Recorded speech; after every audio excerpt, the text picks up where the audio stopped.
Thanks for coming today, everyone, to celebrate the end of the year with Seesaw. I'm Angela. I'm working here full-time for Seesaw, leading our community team, and I'm super excited to have Julie Jacobs here with us. So we're kind of teaming up on this webinar here together. Julie's going to share tons of ideas and perspective from her position in a high school classroom, but also as a tech integrationist as well, K-12. I'm going to throw in a couple ideas that I've experienced from the little people's perspective with teaching kindergarten. So Julie's got some amazing slides queued up for us. So I'm actually going to change and make her the presenter at this point. Just note that we are recording this session, and that means you will get the recording and the slides emailed to you if you did register. If you didn't register, all of our slides are also available on web.seesaw.me/PDF. That's where you find all that goodness. So Julie, looking good. I see your screen. All right, thank you, Angela. Hi, everybody. I'm Julie. I'm talking to you from the middle of Kansas. I'm excited to be wrapping up my school year here in just a few days. I teach big kids. I teach mostly 12th graders, and they only have 2 days of school left, if you can believe that. So I'm excited to celebrate the end of the year with them and with you. I have a few ideas for you today, and then Angela's going to jump in soon. Something to think about before we start talking about some of these projects and activities. And maybe if you've never thought about it, let it go for the rest of this year, but then starting in the fall, think about where are we going to store our students' photos or our class photos? Because you know, this time of year when you get ready to do some of those memories and some of those end of year projects, it's nice if you have a lot of class photos to choose from. So think about that. Are you one-to-one, and do your students have a lot of photos on their devices or on their camera rolls? Or have we made like a class photos folder in Seesaw or in some other digital space where students can pull from? That's really handy and helpful. So some advice I would give you, and you can see it typed there at the bottom of the slide, maybe make a workflow for that and go into next year with that. Like, here's the place where we dump all of our photos. Maybe it's just a Google folder and we all put photos there, but just a place where they can access those. Because I think what you're going to see is for a lot of end of year projects, it's really helpful if they can access those. And just a quick refresher, I know you guys are using Seesaw already, but just to remind you, a lot of the cool stuff you can do in Seesaw starts with them adding one of their own photos from the camera roll. Okay, so remember they're going to plus and then add something from the camera roll, because then they have all of these options available to them. They can type a lot of things on top of that photo. They can even draw on it or use the microphone to record something to give an explanation or, you know, whatever. So you have a lot of cool options. And the other thing I would remind you about too is if you have a photo, like a picture prompt, for example, or some kind of question, you can post that photo for them. So maybe it's some sort of blank template photo, and you can post it, and then they copy and edit it to get all of these options. If your students don't have access to see other students' work, then be sure to tag that everyone. But this is really a great idea, especially if you're working with littles and you want to eliminate a step. Give them something and let them copy and edit it to add all this other good stuff. Okay, so these slides are here for you, and you can go back and kind of look at that later. I don't want to talk too much about that, but I just wanted to give you that little bit of instruction before we move to the next one. Okay, so I think we have like 6 ideas for you. These are good, culminating, end of the year type of projects. This is one I really like. It's just a favorite memories brainstorm, and it's something you can have students do independently or collaboratively. And of course, I encourage you to think about having them do it collaboratively, because we know it's really engaging for students when they get to get up and move while also using their technology while collaborating and getting to talk with peers. So it is a great collaborative activity. So what you can do is use what I consider a blank. You can see this is basically just a border with a caption here, favorite memories. It's something I made, and here's where you can grab it if you want to grab it for free. That's the blank. But you could post this. You could post this to your class, and then students would copy and edit the blank to add the labels, okay? So that when you post it for everyone, it's just that border with a blank white space, but then they start working on it to add the labels. So if you think about doing that collaboratively, they could do it as like a scoot, where they moved from station to station or from seat to seat, adding labels on other people's device, or you could do it as a rally or a round robin or just a table or group activity, but they could work together to add some of their favorite memories to this sort of template. And remember, I don't know how much you and your students are using labels, but my big kids are crushing it with labels and coming up with awesome ways to use them basically every single day. Just a couple of words about labels. Remember, if you click style there, you get all of these options for your labels. So you don't just have to type words that all look the same. You can vary it up a little bit, like it kind of looks like in that image there. So you can do different types of labels, and then it kind of makes something really aesthetically pleasing. Looks a little more like another, like you would be creating a word cloud in another app or something. Okay, so you have cool options there when you click style, and then all these other options for labels come up. Another tip too, if you want to eliminate a step, and this is sort of helpful depending on, your student's comfort level with the technology or whether you share the devices or not. If you want to eliminate a step, just skip the photo part.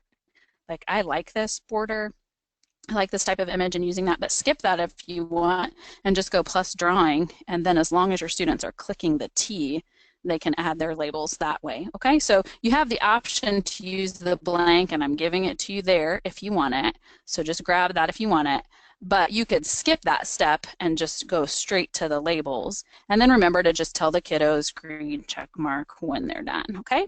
Another thing that would be really cool about the favorite memories brainstorm is to just let kids talk about it into the microphone. Again, that's eliminating a step depending on how well your kids spell or type. Maybe you just want to give them this image and then they copy and edit that and add their answer with the microphone. So that'd be kind of cool because you could hear it in their own words or in their own voice, and that would be really meaningful, I think, for the families and the other stakeholders who would hear about that in Seesaw.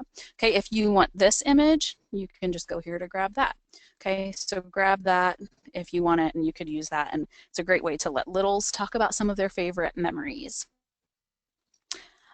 If you want to app smash that, like if you're interested in the idea of favorite memories and taking time at the end of the year to think back on the year and brainstorm about favorite memories, if you want to try that and you don't want to do it in the two ways that I just showed you, you could do it in another app.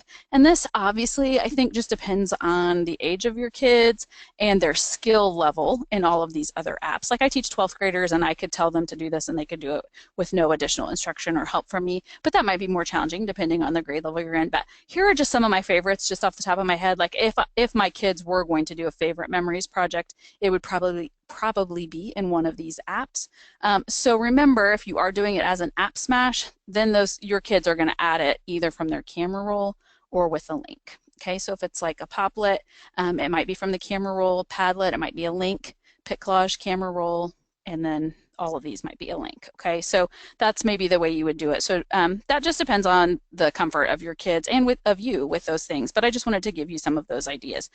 And here's what maybe those would look like. If your kids did the end of year reflection as an app smash, even last year in first grade, my daughter's teacher had them making Adobe Spark videos. So these are kind of like highlights reels of photos with some nice music in the background with a little bit of text. And even first graders could do that, but that's because they were, familiar with that app. They had used it before. So you could do a highlights reel movie. Spark Video is a great app for that, and Shadow Puppet would be good too. And then I had my students do this at the end of the semester because in December, this was really going around on social media, the idea of a best nine collage. And you can see my big kids, I didn't tell them how to do it. I just said you could make one. They could make one if they wanted to. They did it in PicCollage, but you can see these are Seesaw labels. So they made the collage in PicCollage, but then when they put it into Seesaw, they typed their labels. You can tell those look like Seesaw labels, right? So I thought the idea of a best nine was kind of a cool premise, and they turned out really neat. We did it right before Christmas in my class. And then the other thing to think about is like kind of that point that I made right at the beginning of this webinar.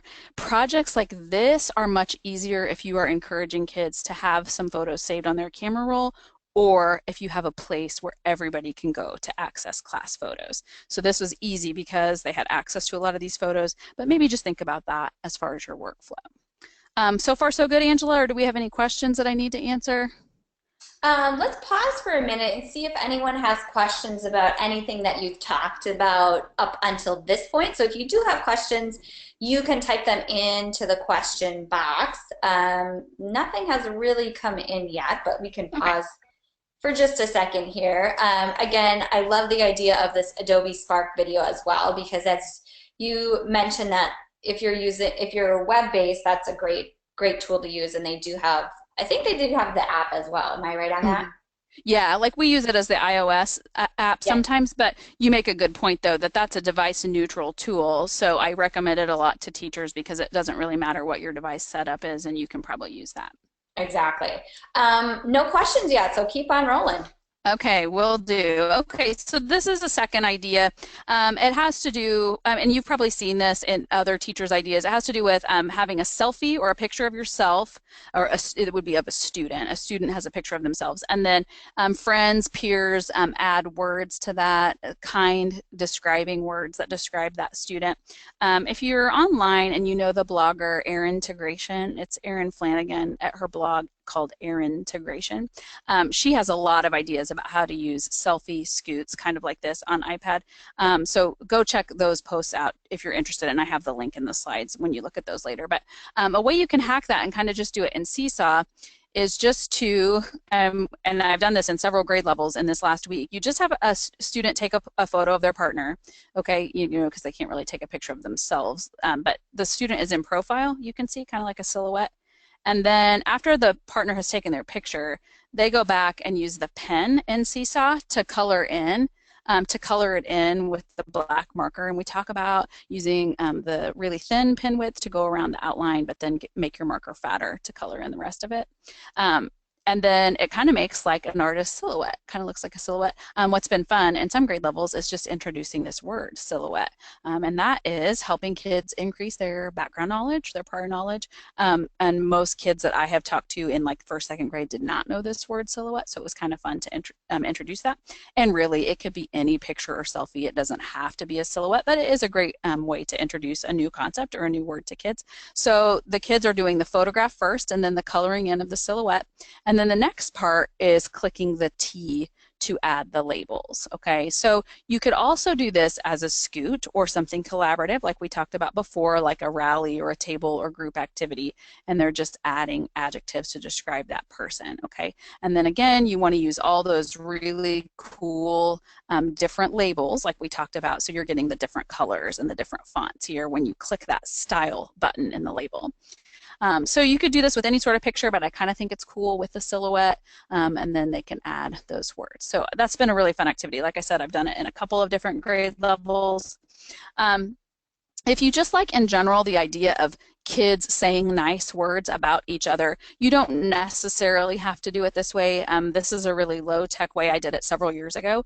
This kiddo is almost done with college, so we did this several years ago. But my high school students literally just sat in front of my whiteboard, and then people came up and wrote words, nice words about each other. So these are big kids, right? So they're a little silly, but that was a fun low tech activity. But you can take that picture and add it to Seesaw, and it's fun for families and stakeholders to see that in Seesaw. So you can do it high tech like this, or you could do it low tech. But that kind of end of your idea where kids are saying nice words about their peers, there's lots of great ideas you can do with that. You could even make this an app smash. So I showed you the first way how to do it right in Seesaw, but you could also do it in an app that's a little more word cloud oriented. I like the one called Visual Poetry. Same set of steps here. That's the photo, and then use the black marker to make the silhouette, and then the words go in kind of a word cloud way in the background. So that's the app called Visual Poetry. I think the students used Pic Collage to do this first part of coloring. So that's an app smash. But then, of course, like my kids know, with any app smash, the final destination, of course, is going to be in Seesaw. And then here's just a Pic Collage that my daughter's teacher did in first grade last year. Okay, so just the selfie is in Pic Collage, and then the kids are scooting from table to table, writing one nice word on each kid's iPad. Okay, so that's also it doesn't take a lot of digital skill to be able to do that. Your kindergartners and first graders should be able to do that, and then it can stay in Seesaw when you're done. This was last year in Pic Collage before Seesaw had labels. I think you could just do this right in Seesaw with the labels now, and it would look really cool. Okay, so that's a way to take that activity and make it an app smash. And then this is another idea that I've been using a little bit this year, and that's the interview idea. So these are my big kids, right? Just a couple of days of school left, and we've been doing questions like this to kind of be reflective on their senior year and on their high school experience. But remember, you can pare this down for whatever grade level you're teaching. All I did was make a picture prompt like this, and I actually can post this right in Seesaw, or I can project it on my screen. So we talk about the question and we have a little think time. In fact, I posted this one at the beginning of a class period and let them really ruminate on it for a while. We did some other activities. They were thinking about the question for a while before they had to formulate their answer. And then they just went out in the hallway and recorded each other answering it. So they had an opportunity to use some of those speaking and listening skills to interview each other, ask the question, and then record their answers. So that's a really great end of the year activity too. And your question can be a little more suited to your grade level, or it can be a reflection question about thinking back on the year. What did you learn from this, or what experience taught you the most, or whatever. But just some kind of reflective question and let them interview each other. It's really good for that communication skill. And again, collaborating, up and moving. So they're up, moving, they're not just sitting and talking to peers using technology is highly engaging. So I really like that. The how-to for that is quite simple. It's not many steps at all. It's just plus video. So maybe they hand their iPad to a friend or their device to a friend and the friend records. That's one way to do it. We're one-to-one iPads in my school district, so these kinds of activities are really easy because the iPad is so mobile, and so the camera and the mobility are a great feature for us with those iPads. So I love this interview idea. Let me know on Twitter if you want to brainstorm about other question ideas that kids could use for interview topics. And then my fourth idea for an end of the year reflection thing is to make a favorites folder in your Seesaw classes. Okay, so I'm a big believer in folders in Seesaw. I wasn't an early adopter of folders necessarily, but I have caught on, and now I'm super passionate about being really specific with folders, because if you're too broad in your subjects, it gets really hard to organize and to find things in Seesaw. So I have like a billion folders, but what I decided to do is to add one, and I put it right at the top by adding a period. I don't know if you guys know that hack, but if you put a little punctuation, it will alphabetize it right to the top. So even before the A in announcements, I have this dot, my faves. So I made a folder for them called my faves. And then let them take time in class to go back through all of their Seesaw posts to identify some of their best work and their favorite activities. So I just called it my faves, and you could call it whatever you wanted. I know Seesaw uses the terminology wow work, and maybe you're already using that in your class, so maybe you already have this in place. But if you don't, at the end of the year, going through and picking out some favorites is really great. It's fun to go back. It's fun to reflect. We had so many laughs when my students were doing this because we had forgotten about certain things that happened in class or that they had done together, and then they got to really talk about them and reflect, and it was really kind of cool. So hopefully you're using folders. If not, here's the set of instructions. You can click that link and it'll take you to Seesaw's help articles about folders. It's just manage class, manage folders, to add folders, and then your kiddos, when they go back and look at items, if they want to add it to the favorites folder, they're just going to click on the three dots and then edit folders. So they can look back at any work from any time in the year and then add it to this new folder. I love actually that Seesaw lets you edit folders, because then you can really reorganize as necessary, and it's really handy. So I really recommend the faves folder. Then you can do a lot of things after students have marked their favorites. You can have them share, they can stand and share, they could pair up. You could even mirror, like we use an Apple TV to mirror to, through the projector to the screen. So you could mirror, you could use the app on Apple TV, Seesaw's app, to go through some of those favorites. So once you've identified your favorites, there's still a lot of things you can do to share and show those with the class. Seesaw has resources for you too. So if you hadn't ever heard of this wow work concept, click on this image and it'll take you to that poster and the instructions. You can download those, and then here's the video that explains wow work. So if your kids aren't comfortable with that and you haven't talked about identifying your best work, here's a couple of resources that would be really great for you. You could show them, I think this video is like 2 minutes long, you could show them that, and then you could say, okay, that's what we're going to go back through from this year in school, and we're going to find this wow work. Okay, Angela, I think it's maybe your turn, so I'll kick it over to you and I can answer any questions that anybody has too. Fabulous. Yes. So here's one of my ideas I'm throwing in here. So this is straight from my kindergarten classroom last year. So one of the things I always have my kindergartners do at the end of the year is write a letter to next year's teacher.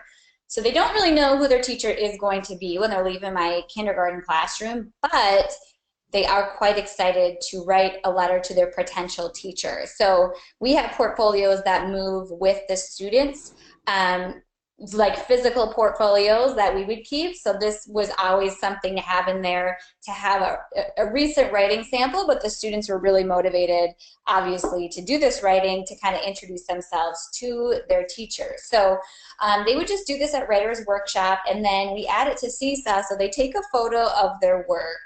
They tap the microphone tool to add their voice reading their letter. And then you can add that to, like what Julie was saying, my faves folder in Seesaw, because if you're using Seesaw for schools, that content travels with the student. And if you have something set up like my favorites or best of first grade or best of sixth grade folder, that's going to make it easier for the next year's teacher just to know right away in Seesaw, ooh, these are the, 5 or 10, 15 favorite things that I'm going to start looking at first from, the work, the historical data that's coming. Alternatively, if you don't have Seesaw for schools, what I actually did was you can attach the QR code to this teacher as well if you're sending, this work physically to the next teacher. So this is just kind of a fun thing to do, and of course wrapping a whole bunch of objectives into one here. Julie, you can go to the next slide. So this I call idea 5.5. It's a kind of along the same lines but a little bit different. I always have, because I was in kindergarten, I actually always have my students write themselves a letter for graduation. So we envision, my goodness, when they leave kindergarten, when they get to 12th grade, we talk about what graduation is and all of these things. And I have them write a letter, and then I actually save that for them. I have all these file folders here at my house that I put the letters into, and then when they actually graduate, I get those letters out and mail them to the students. So it is fun for them to see. Seesaw comes in because I do actually have them take a picture of the letter that they have written and they read it aloud into Seesaw, because I think it's fun to share with their families now. And then families, of course, can download and have that audio as well when it's attached to Seesaw too, because I think it's fun. Obviously, they would get the letter, but then have the audio to kind of play back as well, which would be quite fun, I think.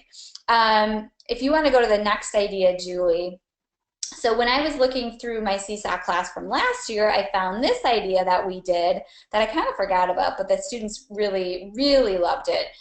Basically, I always take a picture of my students the very first day I meet them, which actually happens before the first day of kindergarten. But I take a picture of them when I first meet them, and then we take a picture on the last day of school. So or the day before the last day of school. And then what I did last year is these photos were, I made sure they were added on each device that the students would be working with, because I had 5 shared iPads. So then they just go into Pick Collage Kids and they add those 2 photos, and they can decide however they want their pictures to look with the little background. And then we just save that image to the camera roll in Seesaw, or save the image to the camera roll. We open Seesaw, and then we add from the camera roll and select that photo.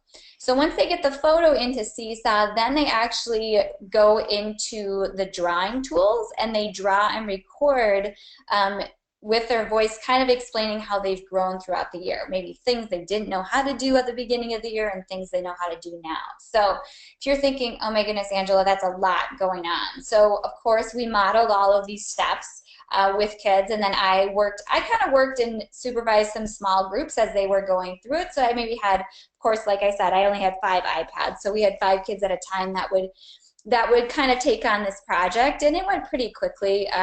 So keep that in mind as well if you're thinking of end of the year ideas, really reflecting on the growth that they have made. So Julie, let's I keep love cruising. that. I love that so much. And I teach big kids, and I wish that they were getting a letter from their kindergarten teacher or from their kindergarten self right now. That would be amazing. So that would be so cool. Okay, well, just a couple of other things as we wind up. It's the end of the year, and you probably have lots of things going on at school.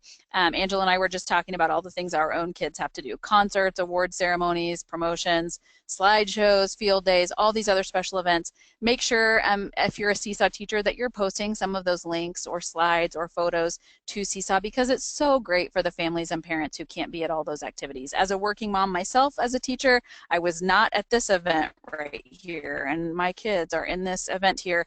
And their teacher was so nice to be posting things. It's from a field day. Some of their things they were doing at a field day, because then I was able to look at them and feel like I was there. It's just so nice, and just nice to commemorate. Another thing we do in our district is we record all of our concerts, and we use something called the Cube in all of our events live stream. And so what I can do when those events are done is take the links from the Cube and post them to Seesaw. So parents will always have, like, just for posterity, the link to go to some of those concerts and programs, which is really cool. So just don't forget to drop some of that stuff in Seesaw. Families really, really love it. Another little hack that my friend, also named Angela, but here from my hometown, came up with, I thought I would show you guys. It's kind of just funny. She was hosting an event called the Sixth Grade Breakfast, and she had this long list of items that she wanted parents to bring. And she just said, I know this is kind of funny looking, but what I'm going to do is I'm going to post this picture in Seesaw, and parents will just tell me in a comment what they want to bring. And then after they have said what they'll bring, I'll edit the item and just mark it off. So it's not totally aesthetically pleasing, but she just wanted to make sure that whenever the parents saw the post, the only things that were left were the things that she really still needed. So I thought that was kind of an interesting idea. If it's the end of the year and you're busy coordinating volunteers and supplies for things, it's not a bad little hack. You just edit the item and cross off what somebody has already decided to bring. So I thought that was kind of cool, and I wanted to share that with you today. And then another thing you can do if you're at the end like we are, we just have a few days of school left, promote your community summer activities for kids. One of the reasons I'm also really passionate about this is because in our K-6 building, we are about 100% of parents connected to Seesaw. So we know we have all of our parents connected. It was a big deal for us at the beginning of this year to try to get everybody connected, and we were successful in that. So we know parents are looking at Seesaw. So we know we have them. And since we have them, we want to make sure they know all of the things that are going on for kids to enrich their summers. So library programs is a good example, and I just took a little clip here of one of our flyers that was going home about library. You might have recreation classes, you might have a summer lunch program in your community, whatever else you have, make sure here in these last days that you're reminding parents of some of those opportunities, okay? You can add links, or you can just upload images like I was kind of doing here, but let parents know what their kids can be doing in the summer. It's really good if you have them. If you have those parents connected, then take advantage of that connection and give them that information. Okay, back to you, Angela. Right. So this webinar I actually did last week, and it's just good info to know. We just did one today about Seesaw for Schools. So just things to think about as you are preparing for the end of the year. I just want to throw this in here as well.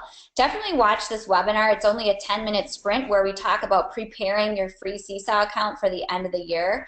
If we want to just buzz through these slides quick, Julie, these are kind of the big takeaways, and I really encourage you to check out the webinar. Only 10 minutes. We'll answer a lot of your questions. So the first thing I want you to know is you're going to want to archive your free class at the end of the year. So again, if you're using free Seesaw, this is what you want to do, is just archive your class. You tap your profile icon, go into manage class, and then you archive your class at the bottom there. It's all the way at the bottom. Scroll all the way down, you'll see it. So the second thing I want you to know is that families can download their child's work for free from an archived class. So this article that's linked here on the slide will show you how to do that. So you can go to the third one. The third thing I want to let you know about too is that the really common mistakes, please, please, please don't do these things. Do not delete students or classes in Seesaw. Basically, if you delete it, it's gone. If you're using free Seesaw, you've taken it away from families, you've taken it away from students. That content is deleted. So really don't do that either. But again, I encourage you to watch the webinar, super speedy, but you got the 90-second overview right there. So we'll take a couple minutes here to answer some questions. If you do have questions here live, go ahead and type them in. We'll spend about a minute or so answering your questions that you have for us. All right, so Kim is saying, I just started using Seesaw in my classroom. Can you explain how Pic Collage Kids works with Seesaw? Just take a pic of collage and add to Seesaw. So basically, what you would do is when you're using Pick Collage Kids and Seesaw, is you actually go into Pick Collage and the pictures have to be on your device. So they can't be pictures that you're taking in Seesaw and then you're going to pull them into Pick Collage. They actually have to be saved to your device. So if they were a photo that you did take in Seesaw, you can download it to save to the camera roll. But you would basically go into Pick Collage. Any images from the camera roll, students would just pull into Pick Collage and then they can kind of move them around. The big thing is once you get done in Pick Collage, you just save that image to the camera roll. There's just like a little button in Pick Collage. It saves to the camera roll. And then you just go back into Seesaw, and on your Add Items screen, when you have all those choices, you just choose camera roll and then you pick that image from your Pick Collage final product from the camera roll. And we have lots of webinars. You should check them out. That kind of go step by step, Kim, in terms of how do you actually make that happen. So I encourage you to check those out. Also make sure you're connecting with our community either on Twitter or Seesaw Teachers on Facebook. Boy, that group has a lot going on in it. If you want to share ideas or see ideas or all sorts of goodness happening there. So check that out as well. I want to thank Julie for coming and sharing all of her amazing ideas. You will get these slides and the recording emailed to you in a couple hours here if you did register for the webinar. So Julie, thanks for all of your Hey, awesome ideas. thanks everybody. It was great talking to you. Find me on Twitter if you have questions. I love talking about Seesaw. Thanks and have a great summer, everybody. See you soon.